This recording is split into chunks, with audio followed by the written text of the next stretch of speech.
got married to a narcissist unknowingly, and it was all built upon a lie. Welcome back, Transformation. In part 2 of this reaction video of Christina Elizabeth, who is a social media influencer who got married at 28 and divorced at 29 to a man that she realized is not who he thought he was. So we're going to see what is going to happen next. So let's get into it. At this point in my life, I wasn't really going out. I was just focused on myself. So if you weren't already in my immediate circle, if I didn't already know you, chances are we were not going to meet, because I went to work, I went home, I went to the gym, and I was just like focused on myself. You know what I'm saying? Like, that's just where my head was at. Now, by December of 2021, he starts applying to some jobs in Florida because he says he wants to move back to Florida potentially. By January of 2022, he gets a job offer in Florida, and he also does get another job offer in New York, which, in my opinion, was more aligned with what he wanted to do career-wise, but he decides that he's going to take the job in Florida. Now, he's trying to say to me, you know, am I coming with him to Florida? I'm like, absolutely not. I have my career here. At the time, I knew no one in Florida. No, I'm not going with you to Florida.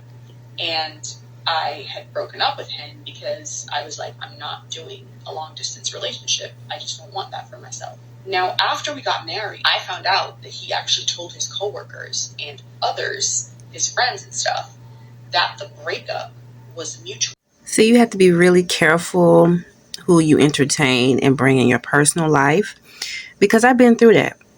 She just said that she broke up with him, and he's telling his friends that it was a mutual breakup. He trying to make himself look good, and that's another sign, another red flag. Like, you shouldn't be with that person, because they're going to either take credit and pretend like, you know, they own you, or, you know, they're the boss and they not the boss. You know, you just have to be careful who you really bring in your life and entertain, ladies and gentlemen. This is a learning lesson. When it wasn't, right? Because he was crying these crocodile tears, these fake tears. In retrospect, they were fake tears. They were narcissist tears. When I told him that, look, I'm not moving to Florida with you. I'm sorry. Like, I'm not doing long distance. I have my career here. It is what it is. Ladies, if you have a business of your own, and or you just doing something that's very self-worthy, man tends to be very jealous of that. Once again, I have been in that situation. I dealt with someone in my past. When I started creating this platform, they felt like, since they helped me with this name that I do have now, they want to have control. No, sir, you don't, because I'm coming up with the content. I'm coming up with everything. So you have to be very careful with opportunists. That's why I call them opportunists or con artists. You have to be careful, and you really have to use discernment, because people like that, men or women, they tend to try to control you and try to get over on you. So you have to be very careful. I think it was early February that he moved to Florida. Valentine's Day comes around in 2022. Now, I think I'd gone out and I posted up, like, you know, just in a cute dress or whatever. Who's calling my phone to find out if somebody took me out for Valentine's Day? My soon-to-be ex-husband. Mind you, I'm single, right? What did you think was going to happen? Do you not think there is a line of men waiting to take me out? You're single. I'm single. It's none of your business. Why should I spend Valentine's Day alone? Right? Like, you decided to move to Florida. I am living in New York. I'm going to enjoy myself. You know what I'm saying? I tell him, look, you need to calm down and you need to focus on your life in Florida. There are a lot of baddies in Florida, right? Focus on the baddies in Florida. Let me live my life, right? Period. He's upset. He's not happy with it. It is what it is. Now, we didn't really talk for a while. I want to say like maybe about a month and a half, because I kind of cursed him out and I was like, look, you need to stop calling my phone. You need to leave me alone, like boundaries. He starts to weasel his way back in after a couple months of 2022 from the friendship angle. I started to post on TikTok in May. My first video that went viral on TikTok happened in the end of May. And in June of 2022, an anonymous account is created on Twitter. It has no posts. I'm still friendly with my soon-to-be ex-husband, right? He's still a friend to me, and that's that. I'm single in 2022. I'm focusing on myself. In August of 2022, I'm told by my boss that I'm being put up for early promotion. My soon-to-be ex-husband, at the time, I considered him to be one of my best friends because he always positioned himself to be like this source of support for me and just somebody who really loved me like unconditionally. Now, he was one of the two people that I let know that I was being put up for early promotion. Unbeknownst to me at the time, that same week, that anonymous Twitter account made some tweets using screenshots from my TikTok account, tweeting my firm and FINRA.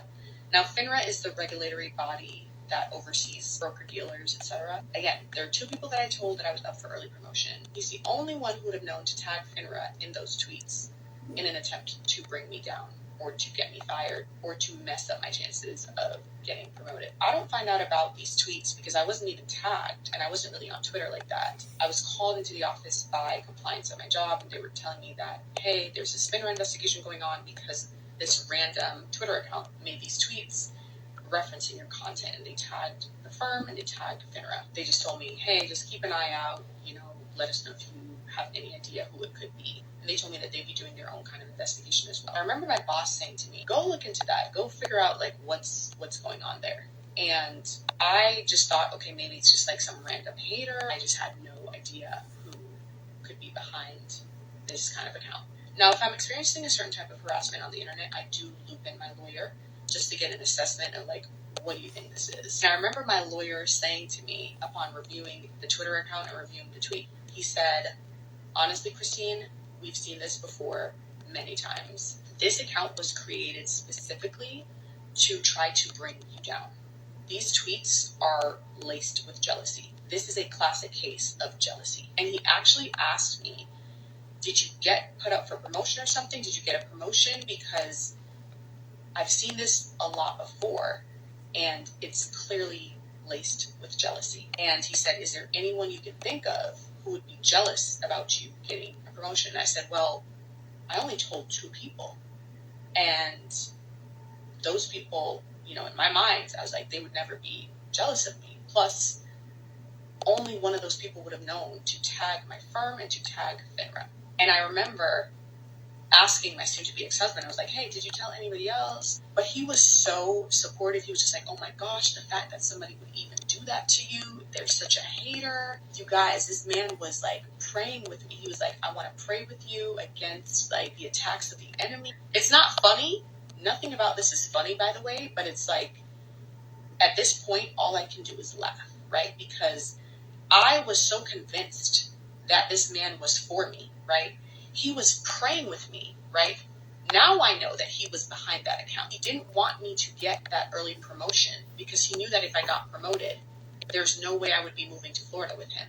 And he had to figure out a way to get me to move to Florida because he just had to have me. Here this man is praying with me, being like, I just don't know why anybody would try to do that to you. And like, you just have all these haters now and whatnot. And he created this account in June of 2022 when he saw that like, okay, like, her TikTok is growing. More people are going to find her. So I got to make sure by any means necessary that she doesn't find somebody better. He's telling me that, you know what, you're on the internet. You're on TikTok now. People can find your TikTok. So it's just probably somebody who hates on you. You've always had haters. It could be anybody. And I'm like, yeah, you know what, you're right. It really could be anybody at the end of the day. Now, nothing came from that investigation. I didn't get in trouble. I didn't get fired. But did those tweets mess up my chances for early promotion?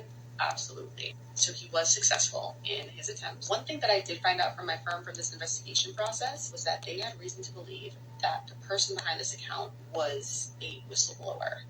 So they were a former employee and they were airing out their grievances while using me to do so. Now, January of 2023, I have a new challenge to focus on because the Black people at my firm have been getting underpaid now for 2 years. And we had clocked it the year before, but we were told that it was going to be corrected. And we'd be made whole this current year, which was at the time 2023. That was not the case. In fact, it was even worse in 2023. Now, that kind of stuff doesn't sit well with me.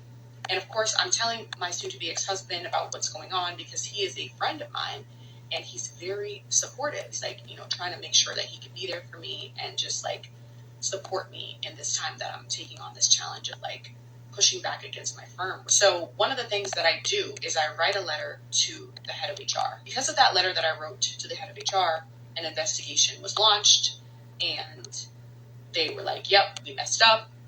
People's pay needed to be revamped. Now, even though they fixed the pay of all of the Black employees that were hired through this program, it still wasn't the correct amount. We were still being significantly underpaid compared to our white peers for doing the same work. I was not happy with that solution because I knew that that was just them slapping a Band-Aid on a situation that literally needed surgery. So, I lawyered up. One thing you're never going to do is you're never going to play with my money, especially when I worked for it. And just when I thought it couldn't get worse, he says something that changed everything.